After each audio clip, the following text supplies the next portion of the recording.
Chapter 1: The Penthouse Proposition. The envelope trembled in her grip. Final notice. The words blurred as her eyes traced them again. 47 days remaining before the Ashford estate liquidated to cover debts she hadn't known existed until 3 weeks ago, when the lawyers came with their polite condolences and their calculations. She set the paper down on the settee beside her, careful not to crumple it, as if the act of preserving its form might somehow preserve her dignity. The leather was cool beneath her fingertips, soft and expensive in a way that made her feel like an intruder. Every surface in this room spoke of accumulation, walnut and brass, silk drapes the color of old wine, a grand piano in the corner that no one had touched in what looked like years. Her father's money had bought her a temporary refuge here, in this tower that bore his enemy's name. Her gaze drifted to the business card on the side table. Dante Falcone. The syllables sat heavy in her chest. She'd found the name buried in her father's study, tucked inside a ledger that documented transactions she'd rather not understand. Her father had mentioned him only once, in a phone call she'd overheard at 19. The way his voice dropped, the way he said that man like a curse.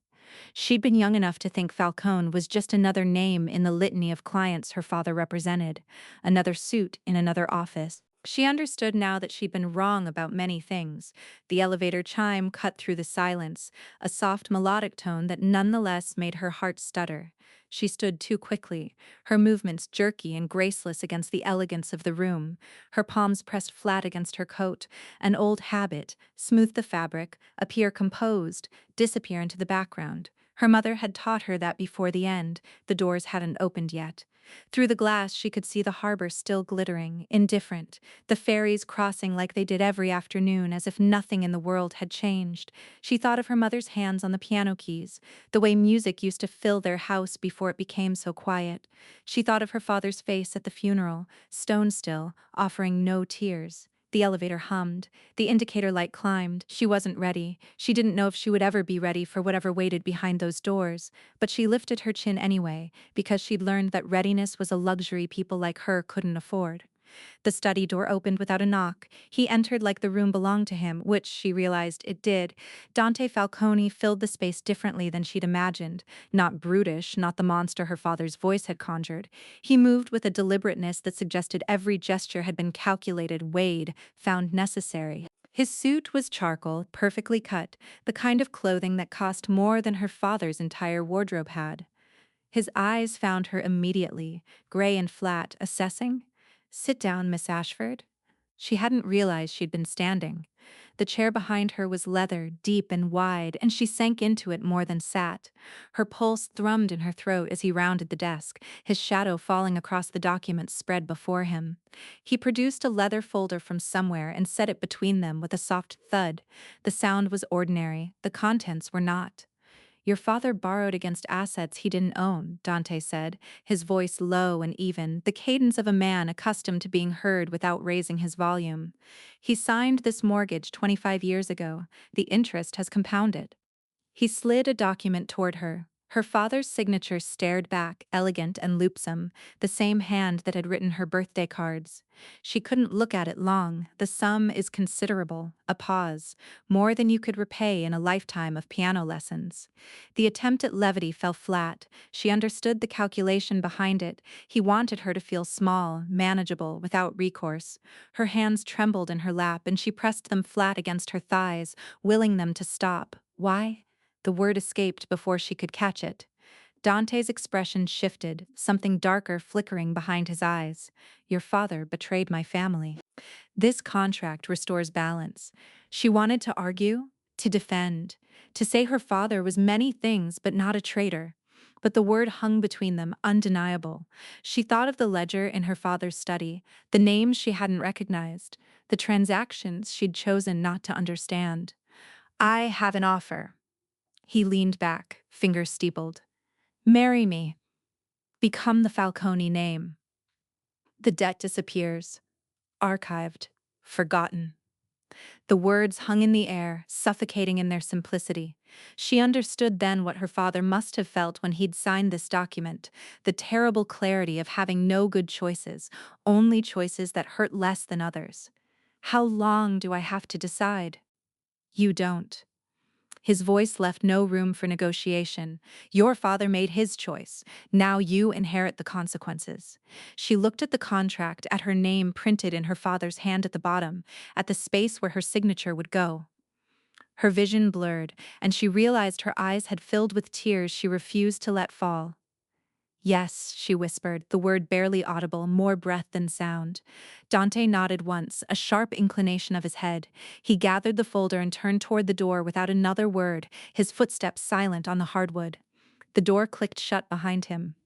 She sat alone in the amber light, the contract before her, the weight of a stranger's name settling onto her shoulders like a coat she hadn't asked to wear. The Chopin nocturne filled the small apartment like water, finding its way into every crack. Eleliana's fingers moved across the keys without thought, the muscle memory of 20 years carrying the melody while her mind wandered elsewhere. The piece had been her mother's favorite. She remembered the morning at 6 years old when she'd woken to find the house silent in a way it had never been before. Her father in the kitchen, his face a mask she wouldn't understand for years. The words, "Your mother is gone," spoken like a weather report. No warmth, no comfort, just fact. She'd learned later that gone meant something different than she'd imagined. Gone to the rooftop, gone beyond return, gone because the silence in that house had finally become unbearable for her as well. Her fingers stumbled on a chord, she recovered, continued. The isolation had come after. Her father kept her home, tutors instead of school, the house becoming her entire world. The locked doors weren't to keep her safe, she understood now. They were to keep her hidden, a secret shame he could control. By the time she was 19, she'd stopped recognizing herself in mirrors. Her hand paused over the keys. She looked down at the thin white scar on her inner left wrist, the skin there smoother than the surrounding tissue. A map of the night she'd finally screamed into the void and found no answer. The teaching had saved her in its way. After her father's death, she needed income, and the one skill she'd been allowed to develop became her lifeline. 8 years of small lessons, modest earnings, invisible living. She preferred it that way. Invisibility meant safety. Her phone buzzed on the kitchen counter. She didn't move immediately. The music had stopped, and the silence that followed felt heavier than before, pressing against the walls that seemed closer tonight than they ever had. The text was from a number she didn't recognize, but the content needed no introduction. A date, a location. 3 days from now, the Four Seasons. A private ceremony. Her thumb hovered over the screen, then dropped to her side. She rose from the bench and walked to the window. The city glittered below, indifferent to her small life playing out in this rented space. Somewhere out there, Dante Falcone was making arrangements, moving pieces into place, the machinery of her new existence already turning. She returned to the piano but didn't sit. Instead, she lowered the lid until the keys disappeared from view, the soft click of the latch echoing in the room. She didn't turn on another light. She simply stood there in the darkness, feeling the last threads of her old life, the one where she controlled nothing but the music, being severed one by one. The elevator doors opened onto the 14th floor, and Eliana stepped out into a corridor that smelled faintly of lilies and money. Tommy Riachi waited by the suite door, his large frame somehow made smaller by the elegant surroundings. His brown eyes flickered over her face, taking in the carefully pinned hair, the cream dress that had cost her 2 weeks of teaching fees. And something shifted in his expression, not quite warmth, but its distant cousin. "Miss Ashford." He nodded once. "You look nice." The words were simple, almost awkward, and she understood them for what they were, an offering. A small kindness from a man who worked in a world where kindness wasn't currency. "Thank you, Tommy." He opened the door and stepped aside. The suite stretched before her, all white flowers and chrome fixtures, the late afternoon light pouring through floor-to-ceiling windows and turning everything golden. The public garden sprawled below, a green oasis amid the gray city, and for a moment she focused on that. The trees, the distant movement of people who didn't know she existed before her gaze found the figure by the window. Dante Falcone stood with his back to the room, one hand in his pocket, the other holding a glass of amber liquid. The black three-piece suit fit him like armor, the fabric-hugging shoulders that had carried things she couldn't yet name. He dominated the space simply by being in it, the way a storm dominates a sky. He didn't turn. Tommy moved past her, crossing to speak in low tones with a man in a gray suit. The civil official, she realized. There would be no guests, no witnesses. Just this. She walked forward, her heels clicking against the marble floor, and stopped a respectful distance from the windows. "You came." His voice was low, unhurried. He turned then, and those gray eyes found hers, unreadable as ice. Did you think I wouldn't? A ghost of something, amusement, acknowledgement, crossed his face. I thought you might run. And go where? She hadn't meant it as challenge, but something flickered in his gaze nonetheless. He set down the glass and moved toward her, each step deliberate, measured. Where indeed? The official cleared his throat. Mr. Falcone, Miss Ashford, if we're ready to begin. The ceremony lasted 11 minutes. She would count them later, lying awake in her apartment, replaying each second like beads on a string. The words were standard, perfunctory, legal phrases designed to bind two strangers in the eyes of a society that pretended such arrangements were normal. She spoke when prompted, he spoke when prompted.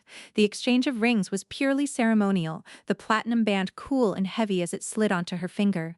The diamond caught the light, throwing small rainbows across the wall.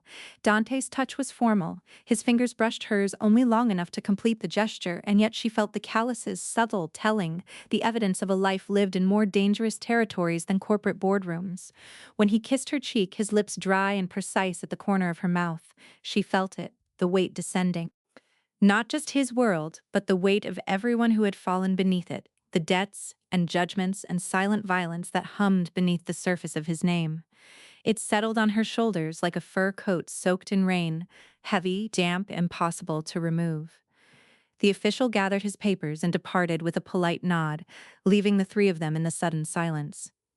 Dante crossed to the side table and picked up a set of key cards. He held them out without comment. The penthouse. You have a week to move your possessions and settle your affairs. His voice carried no inflection. After that, you live there. She took the cards, their edges bit into her palm. He moved toward the door, pausing only to exchange a look with Tommy, some silent communication she wasn't part of and would never be part of. Then he was gone, his footsteps receding down the corridor, the click of the elevator announcing his departure. Tommy shifted beside her. I'll take you downstairs. She nodded, not trusting her voice. The lobby was marble and mirrors, a reflection of everything she no longer was. She caught her image in a passing surface cream dress, pinned hair, a diamond on her finger catching the light. And for a moment, she didn't recognize the woman staring back. Leliana Ashford had vanished the moment she'd whispered yes in that study. She wasn't sure yet who had taken her place. Chapter 2. The House of Falconine. The boxes arrived 3 days later, delivered by a man in a Falcone uniform who carried them up the service elevator without comment. 3 boxes. That was everything she owned. Leliana sat on the edge of the bed, white sheets, white throws, the gray of the walls bleeding into the darkening sky outside the windows, and stared at them. The bedroom connected to a sitting room through an arched doorway, both spaces decorated in the same pale palette, the same careful expense, a cage disguised as freedom. She recognized the architecture of control, beautiful, seamless, impossible to escape. She started with the books, paperbacks mostly, their spines cracked from use, a worn copy of Jane Eyre she'd read 6 times, a collection of poetry she'd found in a secondhand shop in Philadelphia. She arranged them on the shelf beside the window, her fingers trailing across the covers before she moved to the next box. The jewelry box was smaller than she remembered. Inside, atop faded velvet, lay her mother's locket, a thin gold chain with a small oval pendant. She hadn't opened it in years. She didn't need to. She knew what waited inside. A miniature portrait of a woman with sad eyes and Aleliana's own brown hair. Her mother had worn it the day she'd... Aleliana closed the box and set it aside. The sheet music came last. Chopin, Debussy, Satie, Beethoven, pages she'd memorized so completely she could play with her eyes closed. She carried them to the sitting room and found a place for them on the desk, her fingers hovering over the stack before she turned away. A soft knock. She opened the door to find a woman in her 50s, dark hair pulled back, wearing a crisp black uniform. I'm Maria. I'll be handling your rooms. The woman's eyes moved over Aleliana's face, taking in the fatigue, the absence of makeup, the simple cream dress. Something flickered there, not pity exactly, but recognition. Is there anything you need? A glass of water. Thank you. Maria nodded and disappeared. She returned minutes later with a crystal pitcher and a single glass, setting both on the side table by the window. Paula will prepare dinner at 7. If you have preferences, anything is fine. Another nod. Maria's gaze lingered on the three empty boxes stacked by the door, then returned to Eleliana's face. The master suite is through the hallway to the left. Mr. Falcone prefers silence in the mornings. Breakfast is served at 6. Eleliana absorbed this. Does he often have guests? Business associates. Occasionally. Maria's voice was carefully neutral. You'll learn the rhythms. She left, and Eleliana was alone again. The credit card came the next morning. Tommy appeared at her door with a small white envelope, his bulk filling the frame. The boss wants you to have this. He held out the card. No limit. He said to make the space your own. She took it. The plastic was weightless between her fingers. Is there anything else? He works late. The study is down the hall. He takes breakfast at 6. Tommy paused, something almost like discomfort crossing his square features. Any problem you call, day or night. He handed her a slim black phone and left before she could respond. She spent the first day walking the penthouse. It sprawled across the top floor, multiple suites, a formal dining room, a library, a study with dark wood and leather chairs, a kitchen that looked never used, and at the end of a long corridor, a door she hadn't noticed. She pushed it open.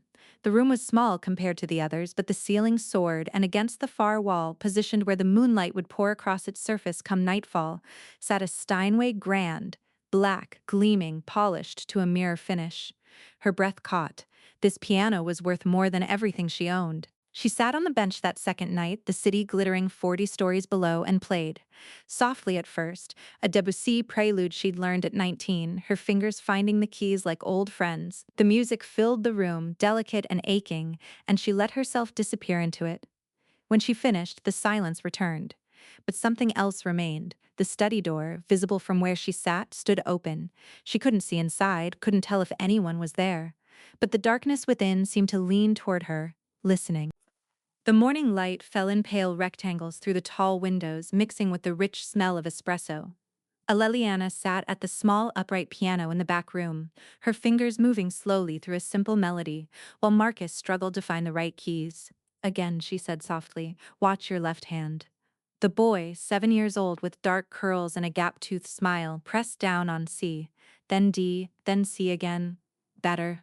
His mother had paid in advance 6 lessons, cash, no questions asked. It was exactly the kind of small, ordinary work Eleliana needed, something hers, something outside the penthouse walls. After Marcus left, 2 teenage girls arrived, sisters, both with bitten nails and impatient expressions.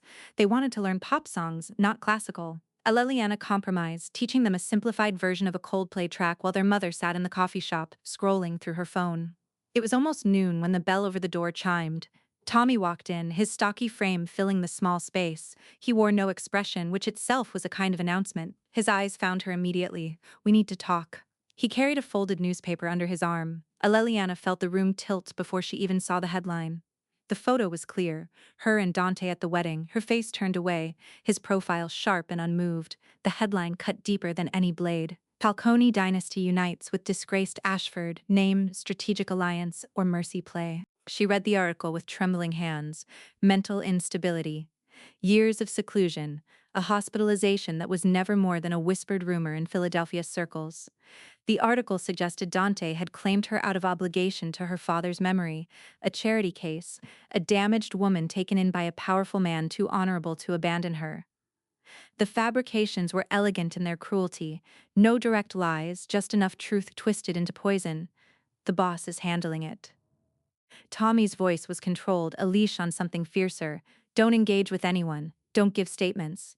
She looked up from the paper. Who leaked this? Doesn't matter right now. It matters. His jaw tightened. It matters less than you think. By evening, the first call came, then the second. 2 mothers, both apologetic, both firm. Their daughters would not be continuing. One left a voicemail that Eleliana listened to once, then deleted. We can't risk association with instability. You understand. She understood perfectly. That night, she found Dante in his study. He sat behind the desk, correspondence spread before him, a glass of scotch untouched at his elbow. He looked up as she entered, and something in his eyes made her stop cold calculation, the weight of a man who had already played every move. You knew, she said. I know many things. The article. You knew it would come. He set down his pen. I knew some would try to wound us through you. I did not know the specifics, but you allowed it. Allowing and anticipating are not the same. He rose, moving to the window. You are linked to me now. Some will use that against you. Strengthen yourself or disappear. The words landed like a door slamming shut. 3 days after the article, Aleliana left the tutoring studio as dusk settled over Back Bay. The shortcut through the alley would save 10 minutes she could spend practicing before dinner. The frost crunched beneath her boots, and her breath hung in small clouds. The alley narrowed between two brownstones, the light from the street lamp barely reaching past the first 10 feet. She was halfway through when the shadows moved. Two men, broad shoulders, cheap coats. The one in front grabbed her coat collar, slamming her against the brick. The cold bit through her sleeves. His partner stepped forward, fist cocked. Message for Falcone, the first one said. His breath smelled of cigarettes and something sour. Tell him to watch his property, she screamed. The sound hadn't fully left her throat when the first man crumpled. Dante materialized from the alley mouth, movement economical, almost invisible. His fist connected with the second man's jaw, once, twice, and the man ragdolled against the wall, sliding unconscious to the frost. Dante knelt beside her. His gray eyes, usually ice at a distance, burned raw. He checked her wrists, her face, his touch unexpected in its gentleness despite the rapid rise and fall of his chest. No one touches you. The words carried weight beyond the arrangement, beyond the contract. His hand cupped her jaw, tilting her face toward the light to check for damage. Tommy appeared at the alley mouth, already on his phone, gesturing to someone out of sight. Two figures dragged the unconscious men toward a dark sedan. Their fate needed no explanation. Dante lifted her arms beneath her knees and back, her cheek pressed against his chest. His heartbeat was fast, controlled fury. She shook against him, but his presence held firm, immovable, an anchor rather than a threat. The ride home passed in silence. His hand rested on her hair, an absent gesture that meant nothing and everything. That night, she lay in bed, door cracked open. She heard his footsteps in the hallway, then the soft weight of someone settling against the wall outside her room. He stayed there, silent, until her breathing steadied into sleep, the first gesture of care that felt like nothing more than presence. The Harbor Club blazed with winter whites and silvers, crystal chandeliers fractured light across the ballroom, catching the diamonds at women's throats and the cufflinks at men's wrists. Aleliana felt like a specimen under glass. 2 weeks since the alley, 2 weeks of practicing, of teaching, of sleeping with her door cracked open. Tonight was the test. The blue gown hugged her frame, midnight blue, understated elegant. Dante had selected it without consultation, and the fit suggested he'd studied her proportions with the same precision he applied to business ledgers. A stylist had pinned her hair upward, exposing the pale line of her scar. She'd stopped covering it. You look magnificent. Dante's hand pressed briefly to the small of her back. They'll eat you alive. Let's make them wait. He guided her through the crowd, a constellation of old money names and judicial robes. Each introduction burned. Senator Whitmore, whose daughter had attended the same piano recitals Aleliana never saw. Judge Castellano, who had presided over cases that shaped her father's reputation. The Cabot sisters, whose charity galas had funded the very institutions that had rejected her students this week. Mrs. Falcone. The women smiled with teeth. What a fascinating story. She learned to bow her head, to smile, to say nothing. Then the red dress appeared. Victoria Anstrom moved through the crowd like a blade through silk, platinum hair catching the light, icy blue eyes already fixed on Dante. Her gown was blood red, cut to the bone, and she wore it like armor. Dante. Her voice carried years, her hand found his arm with proprietary ease. You've kept her hidden long enough, Victoria. His tone gave nothing away. Allow me to introduce my wife. The smile that crossed Victoria's lips was a razor. Of course. Welcome to our world, Mrs. Falcone. It's so small. The dinner gong saved her. Aleliana found her seat, champagne glass filled to the rim. The wine tasted bitter cheap, she thought, for a club like this. She drank anyway, wanting the numbness. The room tilted. She blinked. The chandeliers fractured into too many lights. Her stomach clenched, a hot rope twisting inward. Aleliana, Dante's voice, sharp as a blade. His hand was on her arm, guiding her from the table. The ballroom spun. She heard protests, murmurs, but his grip never wavered as he pulled her toward a side door. The antechamber was cold marble and dark wood. He loosened her gown, fingers practical, urgent. Her knees buckled. Tommy! The word tore from him. Tommy appeared with a vial, his face tight. Poison, not lethal. Designed to humiliate. Dante's expression transformed. The mask slipped into something lethal, ancient. He held her hair as she retched, his other hand steady against her back. Italian spilled from his lips, soft, rhythmic, an incantation of protection in a language she didn't understand but felt in her bones. When it passed, she lay against the cold marble, his jacket draped over her. He crouched beside her, wiping her mouth with a handkerchief. Rest! Who? She couldn't finish. His eyes burned. Whoever did this will understand the cost of touching you. Tommy appeared in the doorway, speaking low. Dante stood, adjusting his cuffs. The lethal mask returned, but his hand brushed her cheek before he left. She closed her eyes. Leliana traced her fingers along the hallway's eastern wall, past the library, past the sunroom with its dead plants she'd been meaning to revive. The door was ajar. It had never been ajar before. The study smelled of old paper and cedar. A single desk lamp cast a yellow circle on the mahogany surface, leaving the rest in shadow. Filing cabinets lined the walls 4, 5, 6, with labels typed on cream paper. Her breath caught. Ashford. She whispered the word, touching the metal tab. The drawer slid open with no resistance. Letters, reports, financial documents bound with twine. Her father's handwriting, she recognized the cramped slant, the ink smudges at paragraph ends, filled page after page, and there, at the bottom, a sealed envelope. To be opened by my daughter if she survives me. The floor tilted. She read once, the words not registering. She read again, the clinical tone, the bureaucratic distance. Funny. I did what was necessary to protect my family. Her vision blurred. I did not know the full scope of the consequences. Carmela Falcone, 12 years old. Dante. She closed the box. Her hands wouldn't stop shaking. The lamp flickered and she sat on the cold floor, her back against the cabinet, the envelope crumpled in her fist. The urge to confess burned in her throat. To tell him. To hand over the evidence and let it destroy her. But destruction meant losing the only home she'd found since her father died. It meant losing the man whose mother, her father, helped murder. She sat in the dark, waiting for morning, for the choice she couldn't avoid. The city woke below them, 10 million lights blinking to life against the darkening sky. Eleliana knelt in the cold earth, her fingers tracing the ancient wood of the rosebush, its branches twisted like gnarled fingers reaching toward the heavens. This was my mother's, Dante said quietly. He stood at the threshold of the rooftop, his silhouette sharp against the amber glow. She planted it when I was born. The first thing she nurtured. Eleliana turned. The gray in his eyes had deepened to charcoal, and she saw the concern there, the crack in his usual composure. 5 days. 5 days of watching her push food around her plate, 5 nights of hearing the piano silent, 5 days of her pulling away from him like a wounded animal retreating to die alone. She couldn't carry it anymore. Dante. Her voice broke on his name.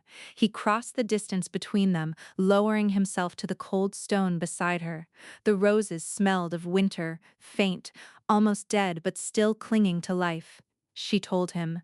The words spilled like blood from a wound that would never fully heal.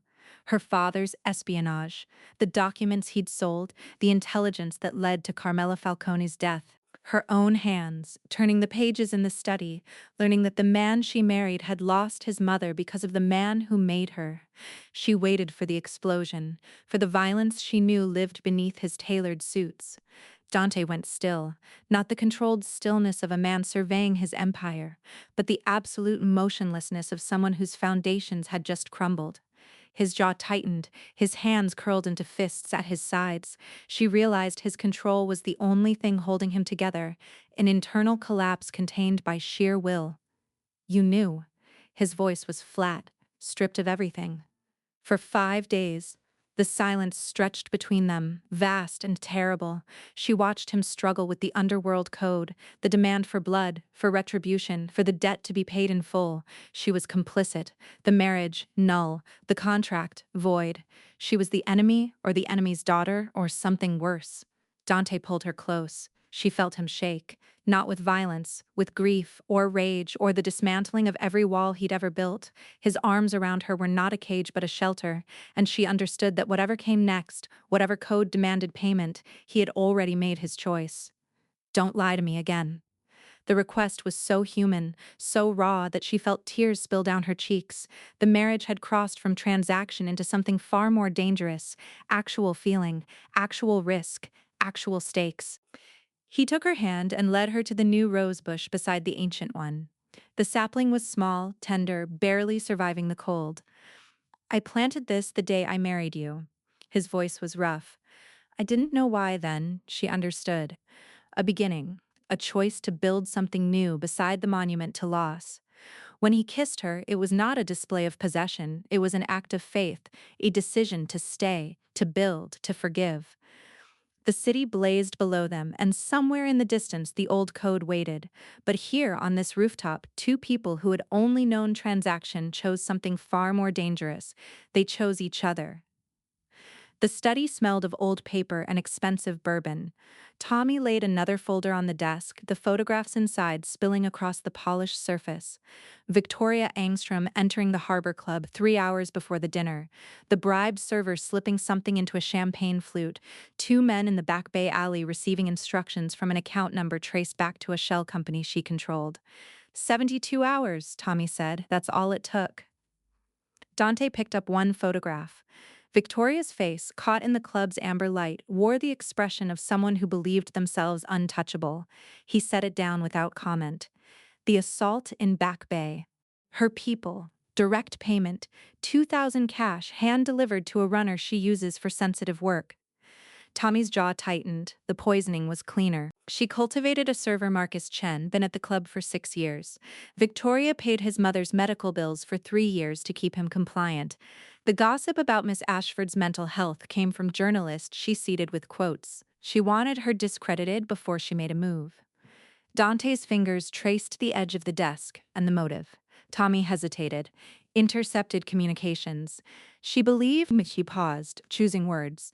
She believed the marriage was temporary, that Miss Ashford would be discarded once the debt was settled.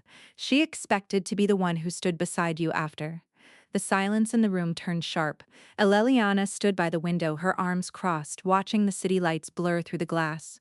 She had entered the study unannounced 20 minutes ago, and neither man had asked her to leave. Her presence now felt necessary, a witness to whatever judgment was about to fall.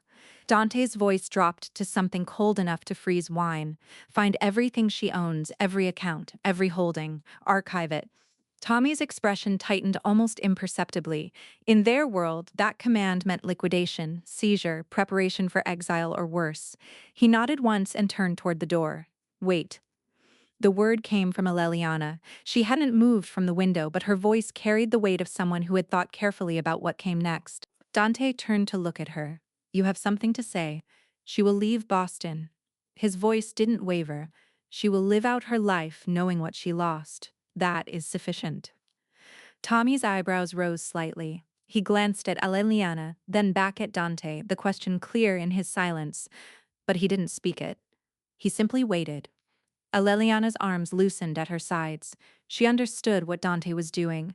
Not forgiveness, nothing so clean as that, but a deliberate choice to offer mercy where the code demanded blood. He was choosing her request, her quiet plea for restraint, over the satisfaction every man in his position would expect. She walked toward the desk, her footsteps silent on the thick carpet. You're sure? Dante met her eyes. I am. Tommy cleared his throat. I'll see it done. He left the study and the door clicked shut behind him. The room felt smaller now, the air between them charged with something that had no name. The South End Community Center smelled of floor wax and cheap chalk. Afternoon light streamed through tall windows, catching dust motes that drifted above the heads of 6 children arranged around a battered upright piano. Eleliana stood beside Marcus, a 9-year-old with quick fingers and quicker temper, guiding his wrist through the motion of a trill. Again, light. Let the key do the work. He tried. The note cracked. Again, this time, it rang clean. Better. She smiled, and Marcus's face lit with the particular pride of a child who had been told he was trouble one too many times to believe otherwise. The other children worked on simpler pieces around them, two girls wrestling with Ode to Joy, a boy named Jerome plinking out Twinkle Twinkle with one finger, the room filled with the beautiful chaos of small attempts. Tommy appeared in the doorway at 4:30. He caught her eye and tilted his head toward the hallway. She squeezed Marcus's shoulder. "Practice that scale. I'll be back." In the hallway, Tommy leaned against the lockers, arms crossed. He looked almost uncomfortable, which suited him poorly. "There's something you should hear," he said. $2 million. Anonymous donation to this center. Arts programs, after-school care, new instruments. He paused. Dante's people handled it. The director's been calling everyone she knows, trying to figure out who blessed her. Aleliana blinked. She doesn't know. She knows it came through his network. When she asked why, someone mentioned Elder. Tommy shrugged. "Your passion for the work. That you'd been teaching here for months." The hallway felt narrower suddenly. She thought of the old woman who ran the center, Mrs. Patterson, who had looked at Aleliana with careful pity when she first arrived. Another lost soul looking for purpose. She asked you to thank him. I told her the donor preferred anonymity. Tommy's voice softened almost imperceptibly, but she wants to host something, a small recital. She wants to honor the program. That evening, Aleliana found Dante in the study, a glass of wine untouched beside him, a file open on the desk. She didn't know if he was working or simply waiting. Mrs. Patterson wants to name the music room after you, she said, standing by the door. After us, technically, she called it the Falcone gift. Dante looked up, and she doesn't know what to do with it, neither do I. She moved closer, her fingers brushing the spine of a book on his shelf. "Why didn't you tell me you were already doing the work?" His voice was quiet, measured. "I simply made sure the work could continue." She studied his face, the sharp geometry of his cheekbones, the way his eyes held hers without wavering. He wasn't seeking gratitude. He had never sought anything from her but honesty. The children, she said.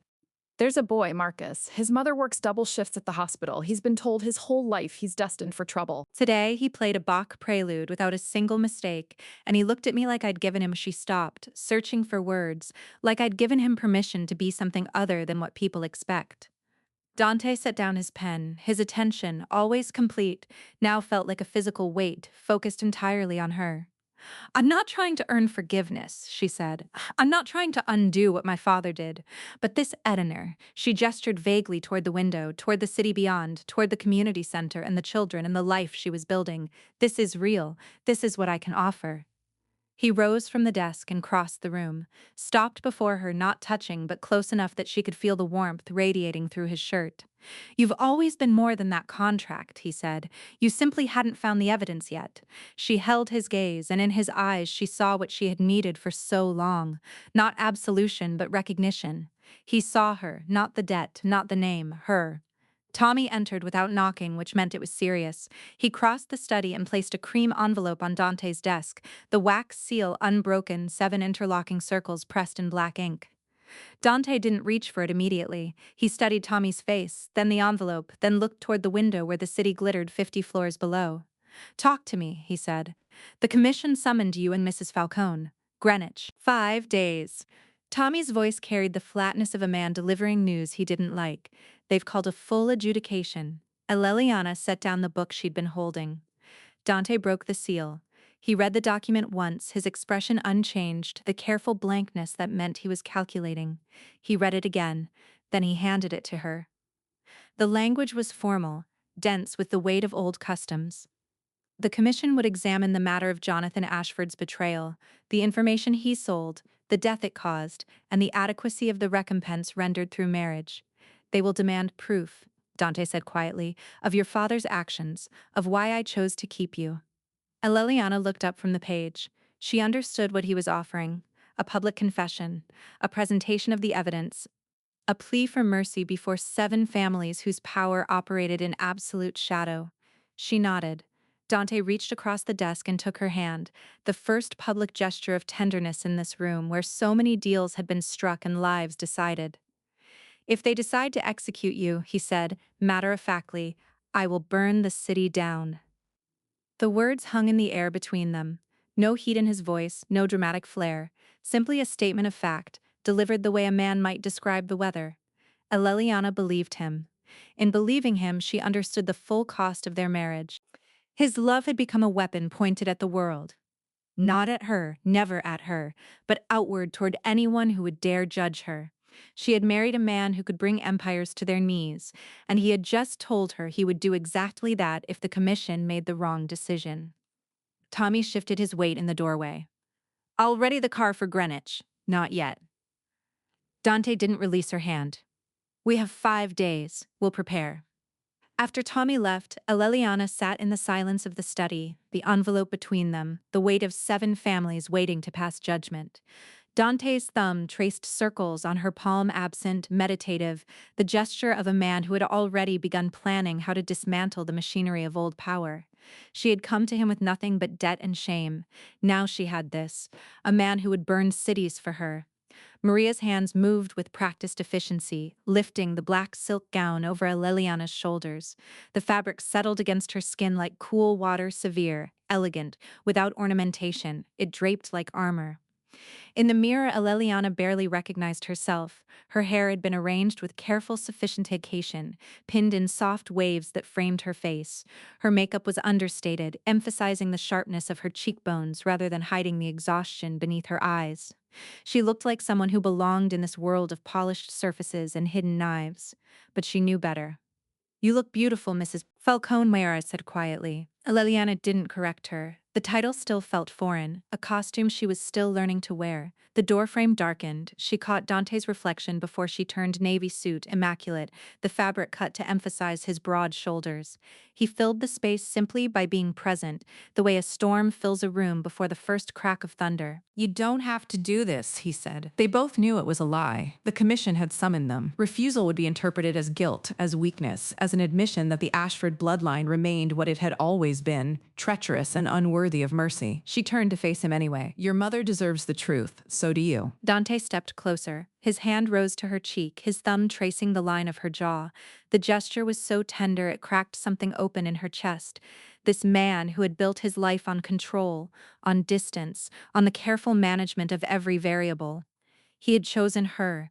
He had chosen mercy over vengeance, and in 5 hours they would stand before 7 families and offer up everything, the documents, the confession, the fragile new thing growing between them. "This is the last moment of privacy," she said. He didn't argue. His hand dropped, but his eyes stayed locked on hers. The elevator chimed in the hallway. Tommy appeared in the doorway, his expression neutral. "Car's ready. Secure transportation all the way to Greenwich." Dante offered his arm. Eleliana took it. The drive was silent. The city receded behind them, glass towers giving way to older, darker trees, the manicured lawns of Greenwich growing larger through the tinted windows. Eleliana watched the world change outside the glass and felt the weight of the envelope in her bag, the evidence that would either save her or condemn her. Dante's hand found hers in the darkness of the back seat. He said nothing. Neither did she. Chapter 3: Judgment and Redemption.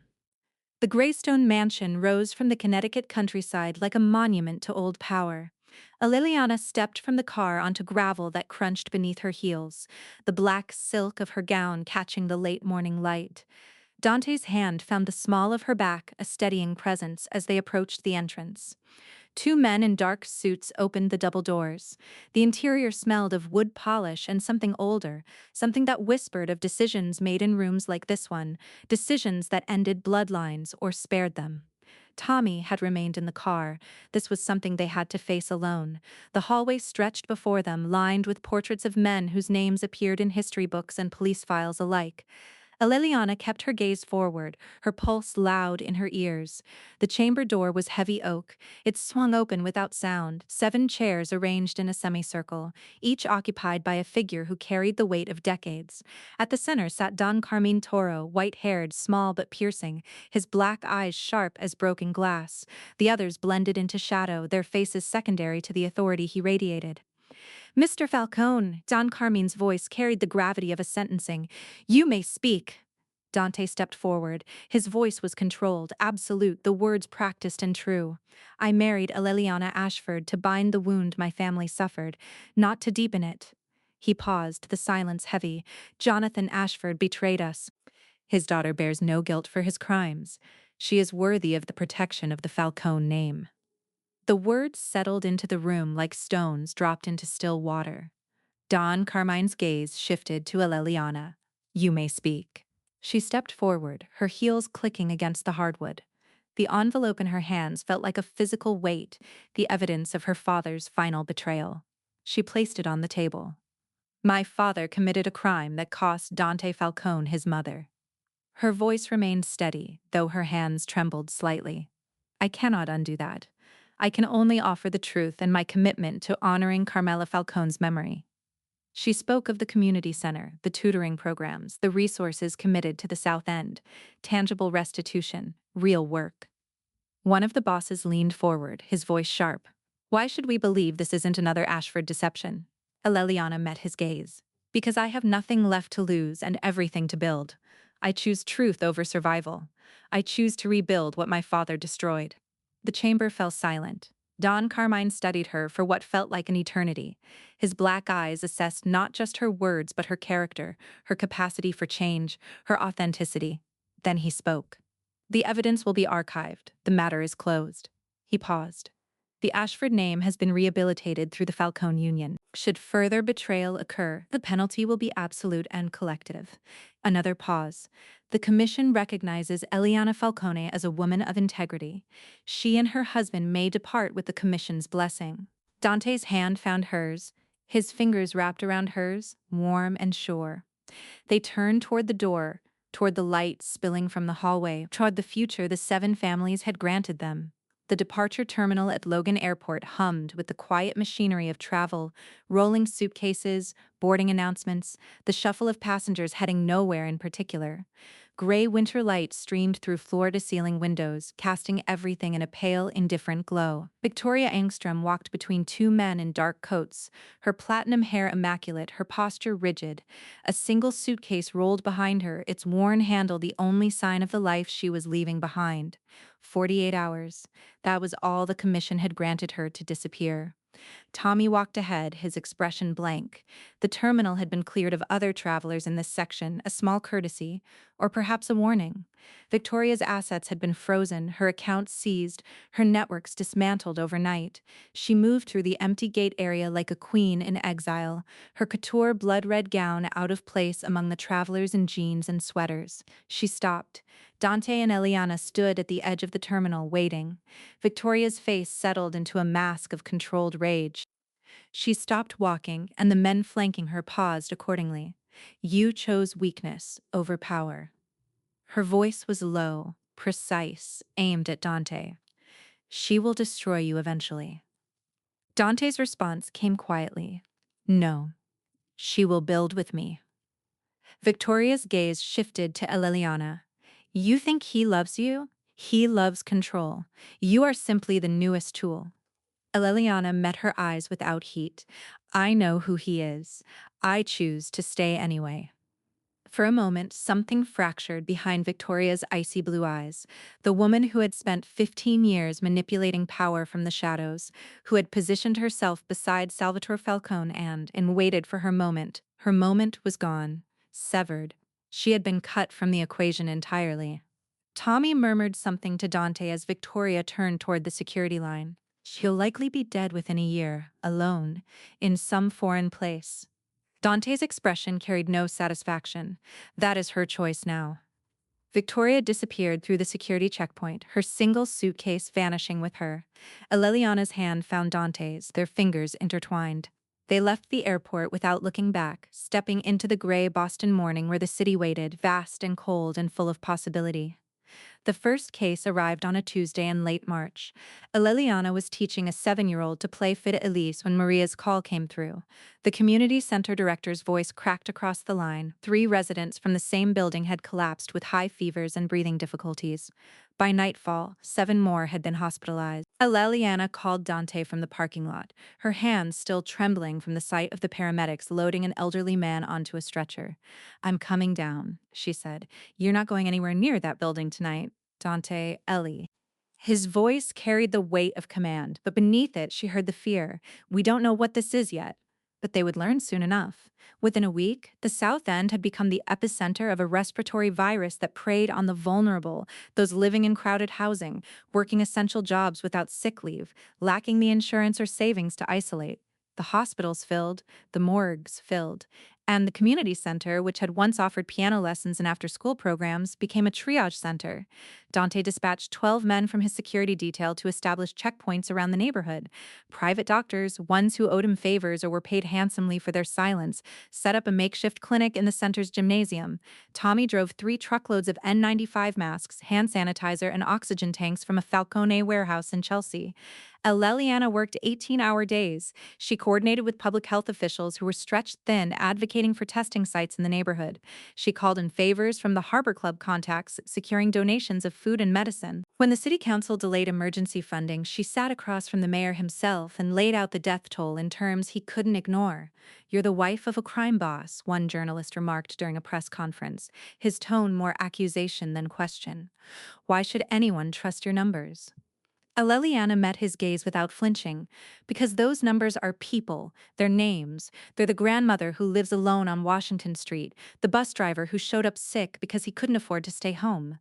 "You want to question my credibility? Come with me, see for yourself." He did. The next morning, he followed her through the center's corridors, watching her check on patients, comfort a crying mother, argue with a stubborn man who refused to wear a mask. The article ran 3 days later, and suddenly the city was watching. Dante rarely left the penthouse during those weeks. He ran logistics from his study, his phone perpetually pressed to his ear, coordinating supply chains that would have been impossible through official channels. He brought in ventilators from a private supplier in Philadelphia. He paid a biotech firm to develop rapid testing. He worked in the shadows while Eliana stood in the light. "You could have let the city handle this," she told him one night, collapsing onto the couch beside him. Her hair was pulled back in a hasty ponytail, her dress stained with the sweat of the gymnasium. "Let them figure it out." And how many would have died while they figured it out? She had no answer. She leaned into him, feeling the steady rhythm of his heartbeat, and let herself breathe. By mid-June, the curve had flattened.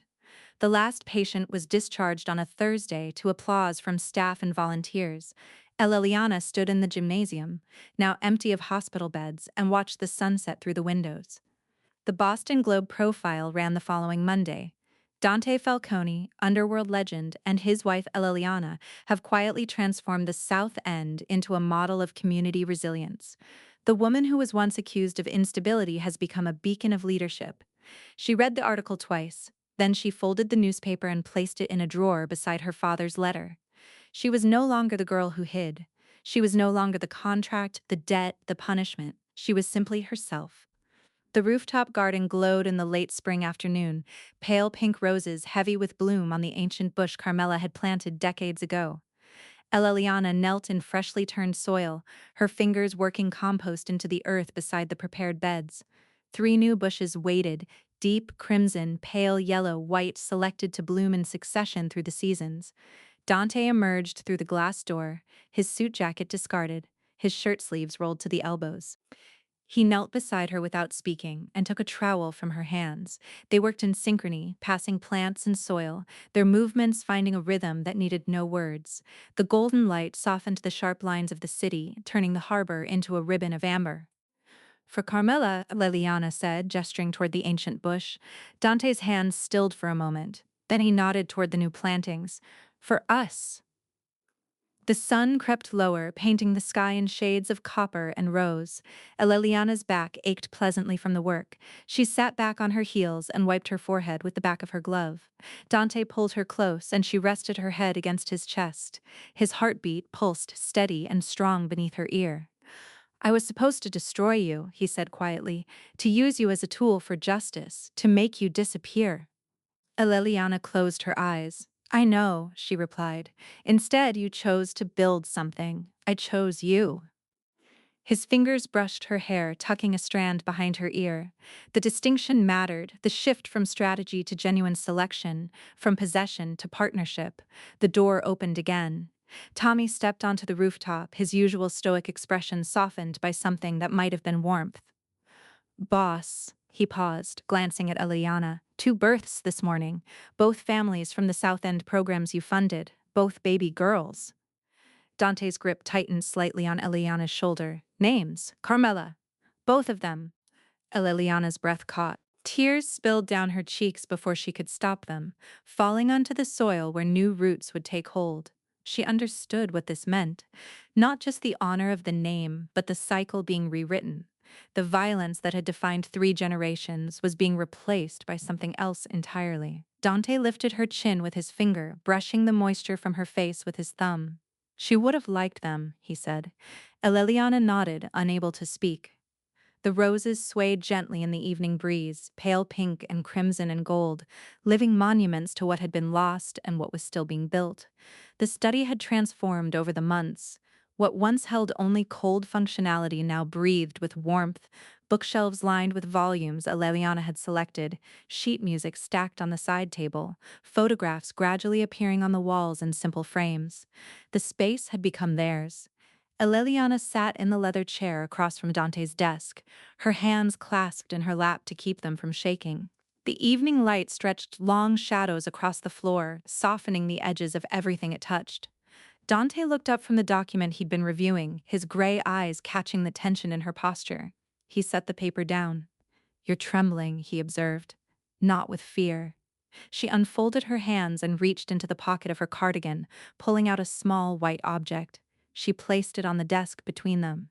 The pregnancy test, the pink line definitive, undeniable. Dante went very still. His gaze dropped to the small plastic stick, then returned to her face. She watched him trying to read what moved beneath the surface, the control he wore like armor, the carefully constructed walls. "How long have you known?" His voice came out quieter than she'd expected. 3 days.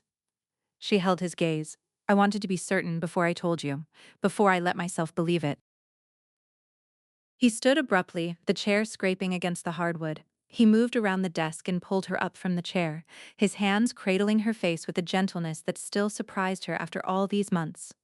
When he kissed her, it was with the tenderness of a man who had learned that love did not diminish power, but transformed it. "A child," he said, wonder breaking through his careful control.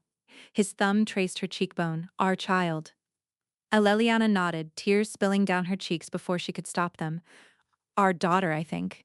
A girl who will inherit a reconstructed name, a mother who chose truth and a father who chose love."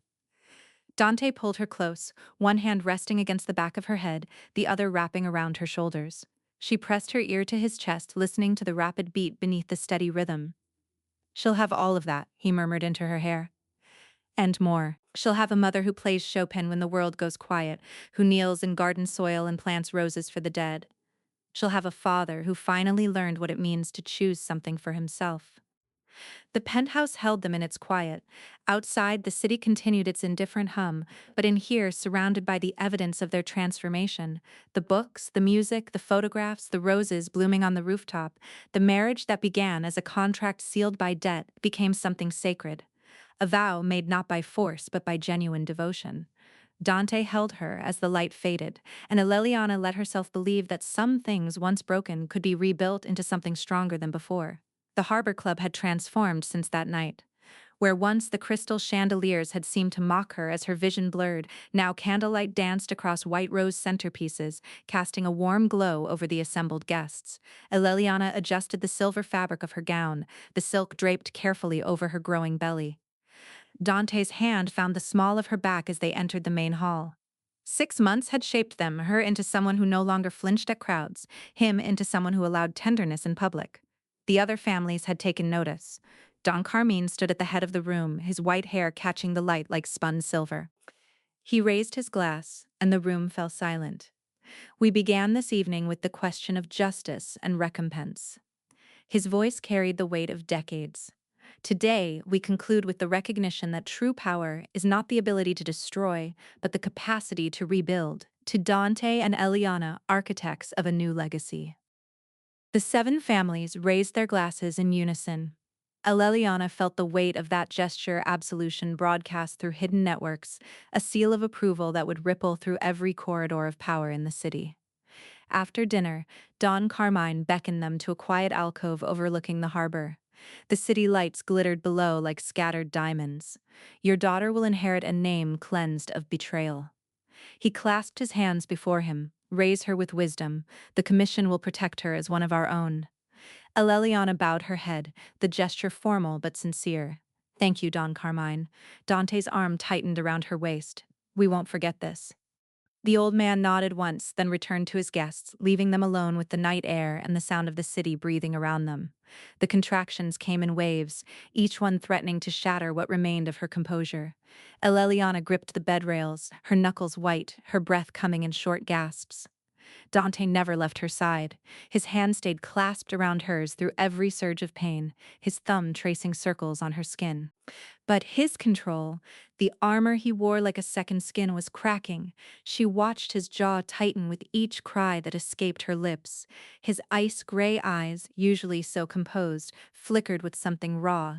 Fear, helplessness, the stark inability to take her pain away. You're doing so well. His voice wavered. Ellie, look at me. She couldn't. The next contraction ripped through her, and she squeezed his hand hard enough to turn her own knuckles white. Something inside her was tearing apart, rebuilding, preparing for the impossible. Then, in the final moment, when the pain peaked and her body demanded everything she had, Eleliana opened her eyes. She found Dante's gaze and held it. I trust you, she whispered. I always will.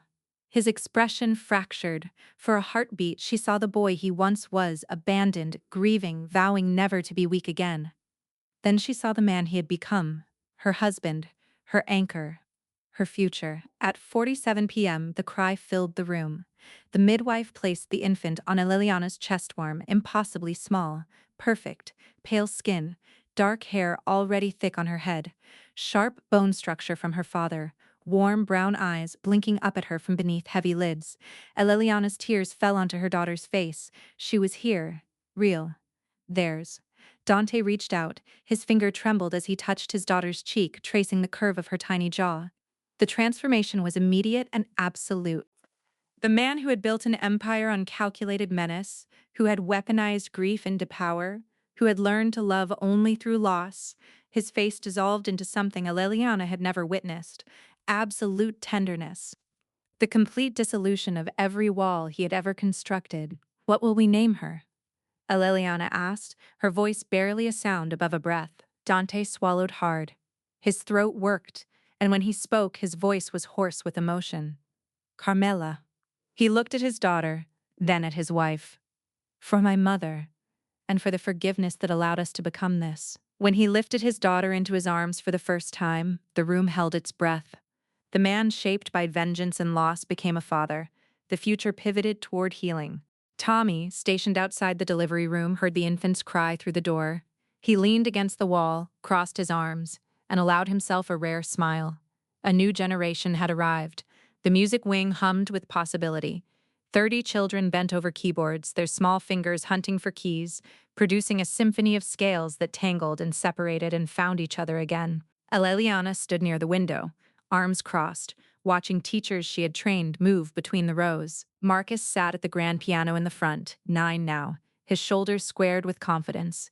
He played the Bach prelude with an assurance that made her chest ache. She remembered the frightened boy who could barely look up. Now he performed for families who had gathered on folding chairs, his mother weeping quietly in the second row.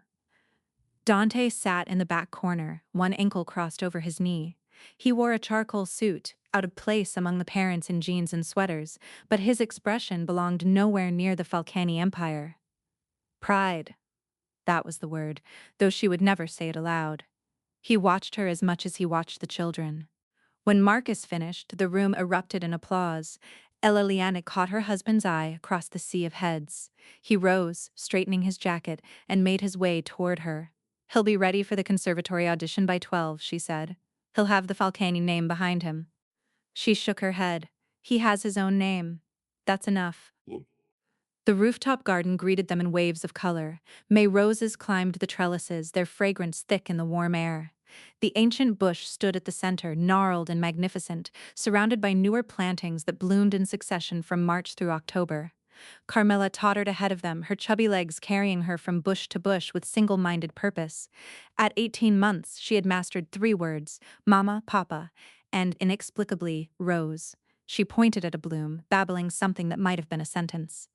Rose, Dante repeated, his voice soft. He lifted their daughter, settling her on his hip, and placed his free hand on Eliana's stomach. The second child would arrive in October. She felt his palm there, warm and protective, the same hand that had once signed a contract sealing her fate. Marcus's mother wants to thank you, she said, for the scholarship fund. She should thank you. You're the one who runs this place. The rooftop served dual purposes now. On weekdays, it hosted the occasional meeting men in dark suits, quiet conversations, the weight of old promises. But weekends belonged to the family, to dinners on the wrought iron table, to Carmela's first steps on the flagstones, to Eliliana playing the small keyboard while Dante listened, no longer the boss, just a man who had chosen to build instead of burn. He pulled her close, their daughter between them, and the garden held them in its fragrance. Every day, he murmured against her hair. She understood. Every day they chose this. The Boston Globe offices occupied the 7th floor of a building on Washington Street. Afternoon light slanted through tall windows, casting long rectangles across desks where journalists typed and phones rang in the constant hum of the city. Eliliana sat in a leather chair across from a woman named Catherine Marsh, a features writer with sharp eyes and a recorder sitting between them like a neutral witness. Most people in your situation would have disappeared or been destroyed, Catherine said, pen poised over a legal pad. The debt, the exposure, the marriage to a man like Dante Falcone. Any of those could have broken someone. Eleliana folded her hands in her lap. Her fingers were bare. She'd stopped wearing the rings Dante had given her during the ceremony, choosing instead to wear them on a chain around her neck, closer to her heart. I had a choice, she said slowly. I could carry my father's shame, or I could choose to build something better. The first choice was easier. The second choice required trust. Trust in Dante, in the possibility of redemption, in the belief that truth is stronger than secrecy. Catherine leaned forward. And the marriage? How do you describe what you've built together? Eliliana paused. Outside, a siren wailed, fading into the distance. She thought of the rooftop garden, of Dante's hand on her stomach, of Carmela's laughter filling the penthouse. We started with a contract, she said, but contracts don't survive love. Love requires constant choice, constant vulnerability. Every day Dante chooses to stay. Every day I choose to stay. That is the marriage. Do you forgive your father? The question hung in the air. Catherine waited, giving Eliliana space, never rushing. Eliliana was quiet for a long moment. She thought of the letter she'd found in the study, the revelation of her father's role in Carmela Falcone's death. She thought of the man who had kept her isolated, who had shaped her into something fragile and controllable. I forgive what he was trying to do. Protect his family, even if his methods were destructive, she said finally. I don't forgive what he hid from me, the isolation he imposed. But I understand him now, and that understanding is a kind of peace. Catherine nodded, making a note. One more question. What do you want people to take away from your story? Liliana looked toward the window where the city spread out in blocks of glass and brick. Somewhere out there, children were learning piano in the community center Dante had funded. Somewhere, families were receiving medical care. Somewhere, the cycle of violence and betrayal was breaking. That your past doesn't have to be your future, she said. That love is not weakness. That the hardest choices often lead to the most meaningful lives. The article ran 3 weeks later, positioned on the front page of the Sunday magazine. The headline read, From Isolation to Integration, How Eliana Falcone Became the Voice of the South End. The photograph showed her in the community center, surrounded by children at the piano benches, sunlight catching in her hair, her expression radiant with purpose.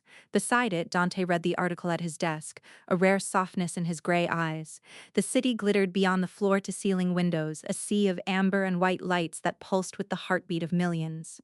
Inside the penthouse, the world narrowed to the warmth of shared breath and the soft cotton of sheets tangled between them. Dante spoke, his voice low and rough against the silence.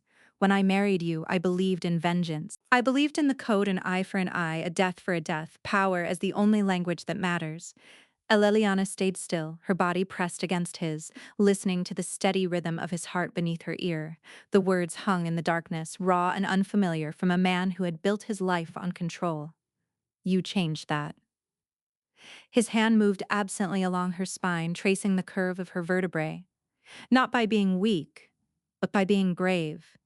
You chose truth when silence would have been safer. You chose building when destruction would have been easier. She felt him gather himself, felt the weight of what came next settle into his chest. I love you, Eleliana.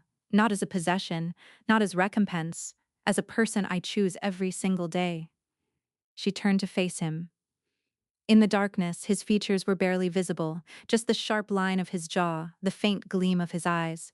But she felt the sincerity like a physical thing, absolute and unshakable. I love you too.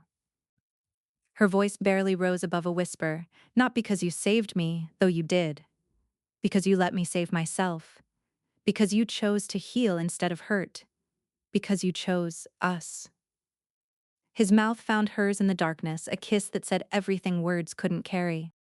His hands moved with a reverence that still surprised her, tender, deliberate, as if she were something precious rather than a woman he'd once viewed as payment for an old debt. She responded with equal care, her fingers tracing the scars she'd learned to map like geography, the hard muscle of his shoulders, the warmth of his skin, the way his breath caught when she touched the place where old wounds had healed into new strength. They moved together with the patience of people who had learned that rushing toward anything pleasure, conclusion, resolution only led to broken things. This was different. This was two people who had collided with their damage and emerged not unscathed but transformed. Outside, the city continued its indifferent rotation. Traffic hummed far below, a siren wailed and faded. The world went on, vast and uncaring, while inside this room of glass and silence, two people who had begun as adversaries built something that looked like grace. His hand found hers on the pillow, their fingers intertwining, the rings she'd strung on a chain around her neck catching briefly against his wrist. Neither spoke, neither needed to. Spring had settled over the city like a benediction, and the rooftop garden of Falcone Tower had become something no one had anticipated, a living testament to what grew when truth was planted in fertile ground. Carmela darted between the rose bushes, her dark curls bouncing with each step, Marco trailing behind her with the determined waddle of a 3-year-old who refused to be left behind. Tommy stood near the pergola, arms crossed, watching them with the particular alertness of a man who had learned that children moved faster than any threat he'd ever tracked. Maria, Nonna, as the children called her, sat on the iron bench with a glass of lemonade, ready to intervene when the inevitable tumble came. Eleliana moved through the garden, checking the placement of the food tables, the string lights that Maria had insisted upon, the small stack of gifts wrapped in paper the children had chosen themselves. 5 years had sharpened her into something new, a woman who walked through rooms of power with the same quiet certainty she brought to her piano. The community programs had expanded from the South End into Roxbury and Dorchester. 3 neighborhoods now benefited from the Falcone Foundation, though few outside the inner circle knew the money came from a man the streets still whispered about, with a mixture of fear and something that might, in time, become respect. Dante stood at the far end of the garden, speaking with a man in a gray suit, some developer angling for approval on a project that would require Falcone endorsement. The conversation was brief. The developer left with a nod and a handshake that spoke of approval granted. Dante turned toward the house, and his gaze found Eleliana across the garden. Something shifted in his expression, hard edges softening into something that only appeared in these moments, in this space he'd allowed himself to claim as theirs. The elevator chimed. Don Carmine Toro stepped onto the rooftop, assisted by a younger man who waited respectfully near the door. The old Don moved slowly now, his step heavier than in years past, but his eyes remained sharp. He accepted a glass of wine from Maria and settled into a chair near the roses. Carmeme spotted him and raced over, brandishing a wilting rose stem. No, Carmine, look, this one opened this morning. The Don examined the flower with grave attention. A fine specimen, your mother's work. Mama says I helped.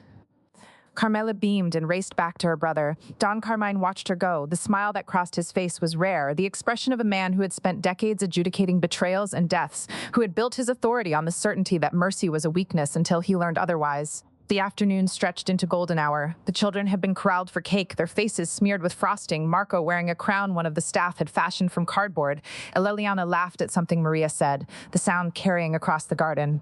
Dante moved to stand beside her. His arm found its way around her shoulders, familiar and sure. Her hand slipped around his waist, fingers resting against the fabric of his jacket. The city glittered beyond the garden walls, the harbor catching the last light of the sun, the skyline a jagged promise of tomorrow. Roses in white and red and pink perfumed the air. The ancient bush that had survived decades stood beside the new plantings, roots intertwined beneath the soil. Eleliana rested her head against his shoulder. They watched their children chase fireflies as dusk settled over the rooftop, over the city, over the life they had built from the wreckage of old wounds. The contract was long dead. What remained was something stronger, a partnership forged in truth, tempered by choice, and watered daily by the simple decision to love instead of destroy.